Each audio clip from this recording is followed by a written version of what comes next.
जय हिंद। हमारे YouTube channel EP classes में आप लोग का फिर से एक बार बहुत बहुत स्वागत है। और आज हम पढ़ेंगे क्लास 10th के चैप्टर नंबर 1.2 के कुछ प्रॉब्लम्स हैं, इसको हम सॉल्व करेंगे। क्वेश्चन नंबर फर्स्ट है हमारे सामने। यहाँ पे बोल रहा है निम्नलिखित संख्याओं को अभाज्य गुणनखंड के रूप में व्यक्त कीजिए।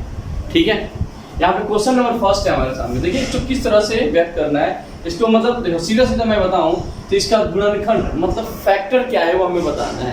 ठीक है, तो चलिए शुरू करते हैं। यहाँ पर I think micro is not working, let me sense. Okay, यहाँ पर क्वेश्चन नंबर फर्स्ट जो हमें दे रखा है, यहाँ पर क्या बोल रहे हैं 140। ठीक है, अब हम इसे गुणनखंड विधि में कैसे इसको लिखें और अभाज्य गुणनखंड के रूप में हमें व्यक्त भी करना है। तो सिंपली क्या करना है आपको, यहाँ पर 140 लिखिए और इसको काटना शुरू कर दीजिए, ये वाली नहीं, यहाँ पर। ठीक है, 2 से करेंगे कितना आएगा 70 आएगा, फिर 2 से किया 35 आएगा, फिर 2 से करेंगे कितना आएगा, 2 से होगा ही नहीं। ओके, फिर 3 से भी नहीं हो सकता, 5 से करेंगे कितना बार में 7 बार में आ गया। ठीक है, अब हम इसको लिखेंगे किस तरह से, यहाँ पर। इसको चाहो तो आप कहीं रफली कर सकते हो, रफ कर सकते हो, कोई दिक्कत नहीं है। यहाँ पर इस तरह की खिचड़ी नहीं पकाना है, अलग पका देना है। ठीक है, क्या करना है लिख दीजिए पहले जो भी इसके मतलब गुणनखंड आ गया, फिर 5 आ गया, फिर 7 आ गया। समझ रहे हैं आप? ठीक है, अब इसको यहाँ तक हो गया। अब इसको इक्वल टू करना है और फिर क्या करना है, ये देखिए कितना बार में 2 बार में आया है, तो 2 लिख दीजिए, इसके ऊपर स्क्वायर डाल दीजिए और 5 लिखिए, 7 लिखिए और यही हो गया आपका आंसर। समझ में आया? देखिए पहला समझ में आ गया। इसी तरह से आप दूसरा भी कर सकते हैं, इसी तरह से आप तीसरा भी कर सकते हैं। चलो एक और कर लेता हूँ 150। क्या हम फैक्टर करके देखते हैं कि इसको फैक्टर हम कैसे करेंगे। देखिए सबसे पहले जैसे मैंने बताया था क्या करना आपको 150 लिखना है। ठीक है, 156 इसको 2 से डिवाइड कर दीजिए, क्योंकि पता ही है 2 का फैक्टर डिवीजन क्या मेथड होता है, जिसके यूनिट प्लेस पे क्या हो 0, 2, 4, 6 और 8 होता है, वो 2 से डिवाइड हो जाता है। तो इसके यूनिट प्लेस पे क्या है देख रहे हैं आप लोग, इकाई स्थान पे क्या है 6 है, तो हम इसको कर देते हैं। कितना आएगा 7, यहाँ पे गया तो ये हो गया 8, फिर 2 से किया कितना होगा 3, 9 और क्या होगा 3 बार में कर सकते हैं 1, 3। अब ये नहीं कटेगा आगे, तो इसी कहानी खत्म है। तो इसी तरह से हम इसको लिख लेंगे। ठीक है, कितना आया 2 × 2 3 × 13। ठीक है, अब मैं इसको मिटा देता हूँ। बहुत आसान है, बहुत आसान, पूछने का क्या।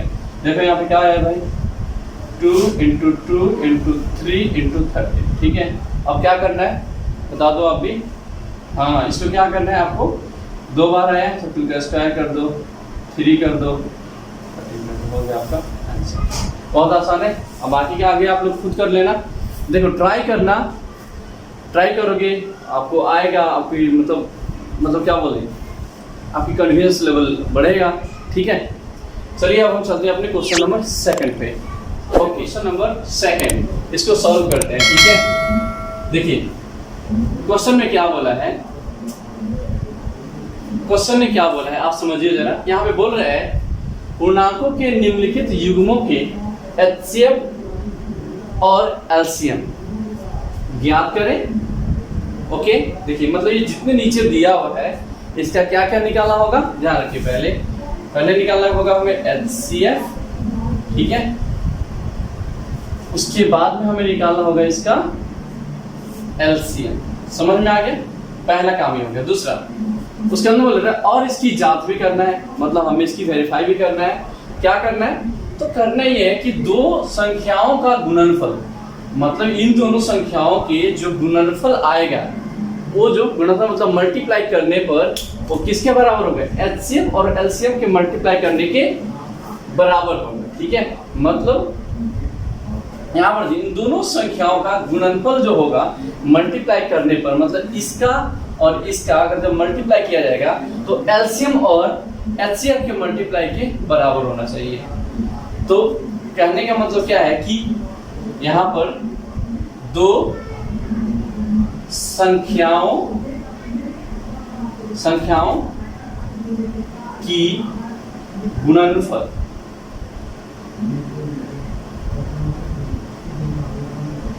गुणनफल जो होगा मतलब प्रोडक्ट जो होगा तो किसके बराबर होगा? वो HCF इंटू LCM के बराबर होना चाहिए। ये होगा इसकी जांच, समझ रहे हैं आप लोग?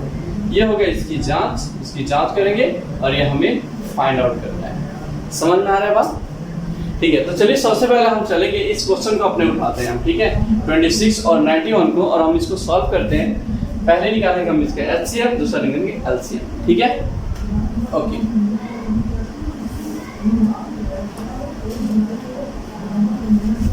चलिए अब क्वेश्चन मैंने ले लिया अपना, जो क्वेश्चन है 26 और 91, इसका हमें निकालना होगा। पहले निकालेंगे हम HCF, उसके बाद LCM। तो HCF पहले तो जरूरी कि फैक्टराइज कर लेते हैं फटाफट से। तो फैक्टराइज करेंगे तो कैसे होगा? 26 को यहाँ पर लिख दीजिए और फटाफट से कीजिए, 2 से कीजिए, इससे ज़्यादा नहीं आने वाला है। 91 को लिखिए। आप चाहो तो किसी भी विधि से कर सकते हो, जरूरी नहीं कि आप किसी विधि से करें, आपको जो सिंपल लगे वो कर देना। मैं दोनों तरीके बता देता हूँ, ठीक है? चलिए इसको करके देखते हैं कितना आ रहा है।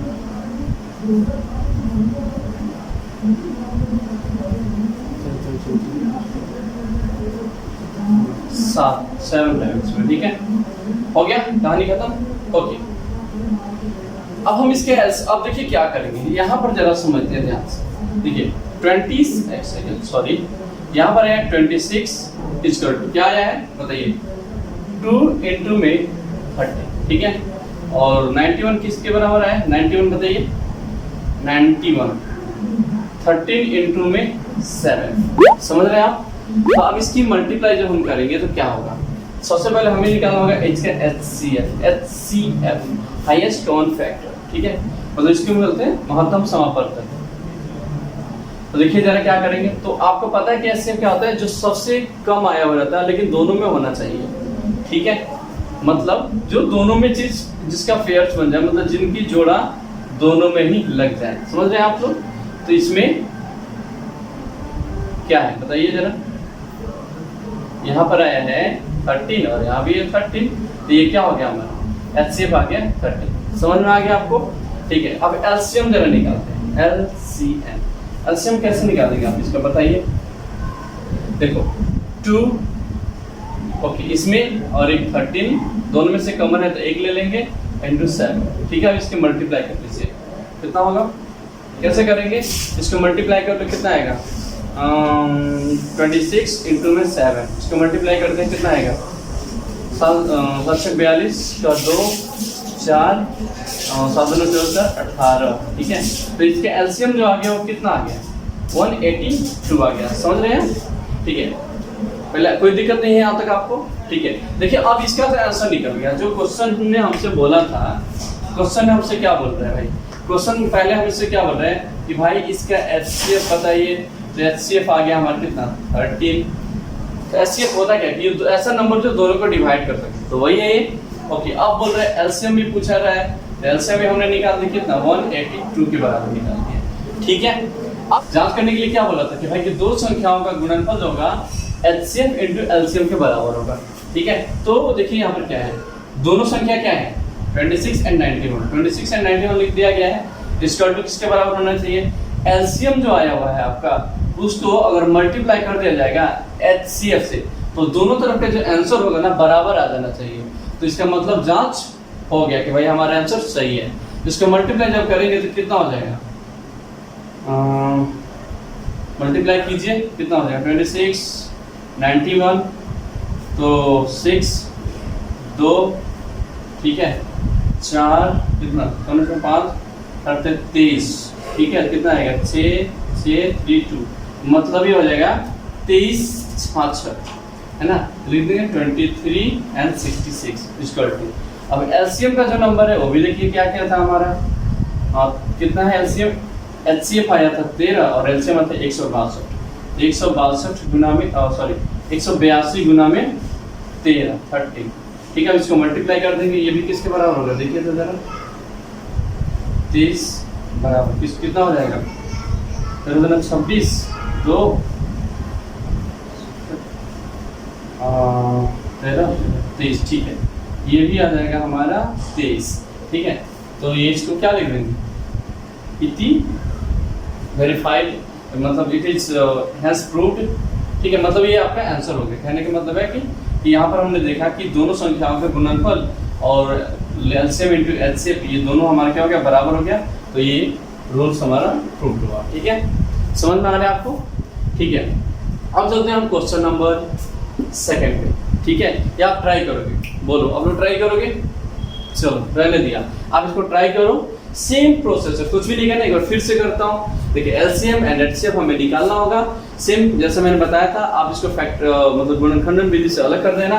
गुणनखंडन करके एचसीएफ निकाल देना, एलसीएम निकाल देना। ठीक है, उसके बाद में निकलने के बाद में आपको ये तरीके दो संख्याओं का गुणनफल क्या होना चाहिए, एचसीएफ और एलसीएम के बराबर होना चाहिए। आपको वो रूल्स लिखना है और उसके बाद में आपको सेट करके आंसर कर देना। ठीक है, समझ में आ रहा है? ठीक है, अब हम चलते हैं अपने क्वेश्चन नंबर 3 पे। ठीक है, आप ट्राई कीजिएगा, नहीं आएगा तो नो प्रॉब्लम, मैं आपको बता दूंगा। ठीक है, ओके।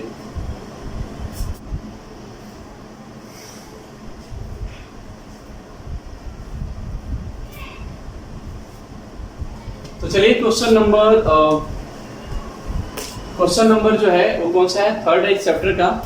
ठीक है, 1.2 का। ठीक है, देखते हैं। इसमें क्वेश्चन बोला है कि अभाज्य गुणनखंड विधि से निम्नलिखित संख्याओं की एचसीएफ और एलसीएम ज्ञात करें। ठीक है, यहाँ पर क्या करना है, देखिए यहाँ पर हमें दे रखा है 12, 15 और 21। इसका क्या क्या निकालना है? पहले कौन सी विधि से बताइए? विधि जो इस्तेमाल होगा इसके अंदर वो होगा अभाज्य गुणनखंड विधि से। ठीक है, अभाज्य गुणनखंड विधि। ठीक है, अभाज्य गुणनखंड से करना होगा। ठीक है, दूसरा हमें क्या निकालना है, एचसीएफ और एलसीएफ एचसीएफ और एलसीएम, ये हमें निकालना होगा। ठीक है, तो शुरुआत करते हैं अपने क्वेश्चन का। तो क्वेश्चन यहाँ पे हम फटाफट से अपना डाउन करते हैं। 12 है, 15 है और 21 है। ठीक है, सिंपली हम क्या करते हैं बताइए, अभाज्य गुणनखंड में क्या करते हैं? अरे वही, समझ में आया? ठीक है, चलिए 12 यहाँ पे लिखते हैं 12। ठीक है, फटाफट से 2 से किया 6, 2 से किया 3, इससे ज़्यादा कुछ हो ही नहीं सकता। तो चलिए यहाँ पर करते हैं, 12 लिख देते हैं।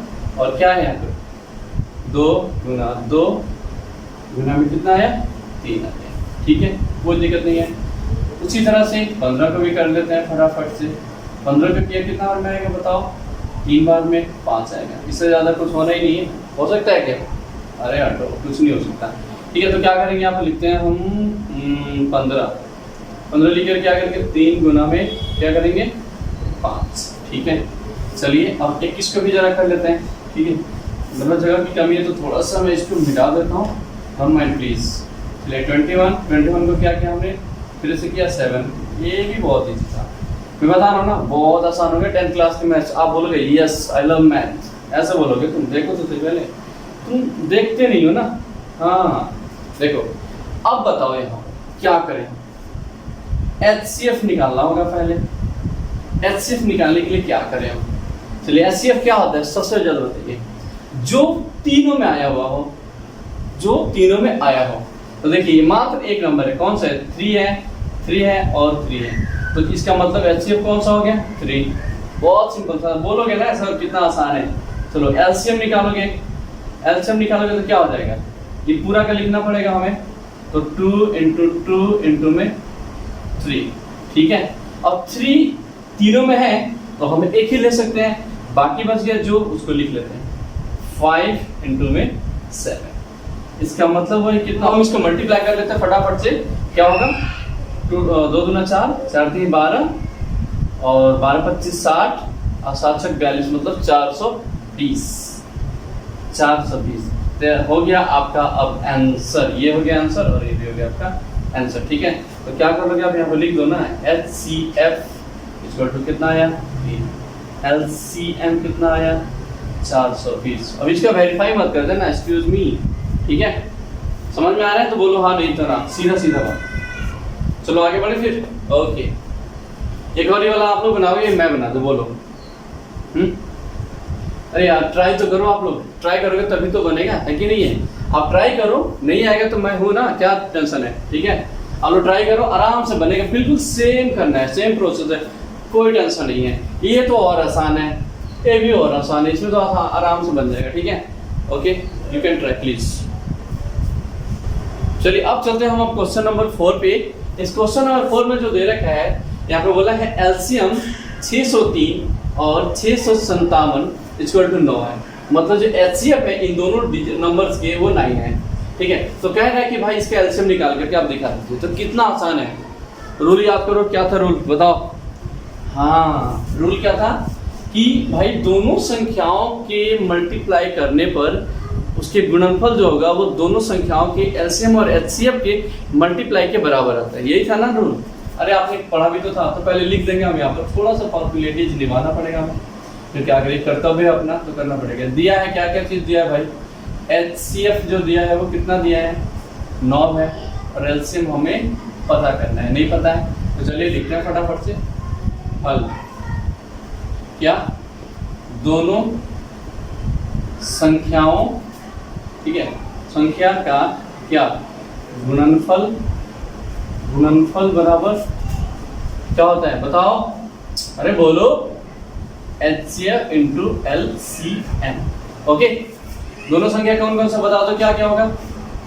306 गुना में 657 बराबर क्या हो जाएगा? एलसीएम। एचसीएफ तो हमें दिया हुआ है 9 इंटू में एलसीएम नहीं पता है, अब सॉरी यहाँ पे लिख देना एलसीएम। ठीक है, इसको इधर भेज दो क्योंकि मल्टीप्लाई में डिवाइड में आएगा। फटाफट काम करो, इतना टाइम नहीं है, फास्ट करो बिल्कुल, है ना? ऐसे सोच रहे हो सर थोड़ा तेज बढ़ा दो, ऐसे थोड़ी ना होता है, खिचड़ी थोड़ी है, खिचड़ी में टाइम लगता है, क्या बोलते हो? चलो इसको काटो, कर लोगे इससे आगे 3 से डिवाइड कर दो। 3 से कितना कटेगा? 3 बार में 3 से कर दो, ये 1 0 2। ठीक है, ओके, ये भी 3 से कट जाएगा तो यहाँ पे हो जाएगा कितना? 3 बार में है तो यहाँ पे कट गया 3 और उसके बाद में यहाँ से गया 1 तो ये 4। ठीक है, 34 आ गया। तो अब यहाँ पे क्या लिखें? 34 इंटू में 657 इक्वल टू कितना है? एलसीएम के बराबर है। इसको मल्टीप्लाई कर लो, कितना होगा? हाँ, 57 गुना में 34। ठीक है, कर लोगे अब आगे?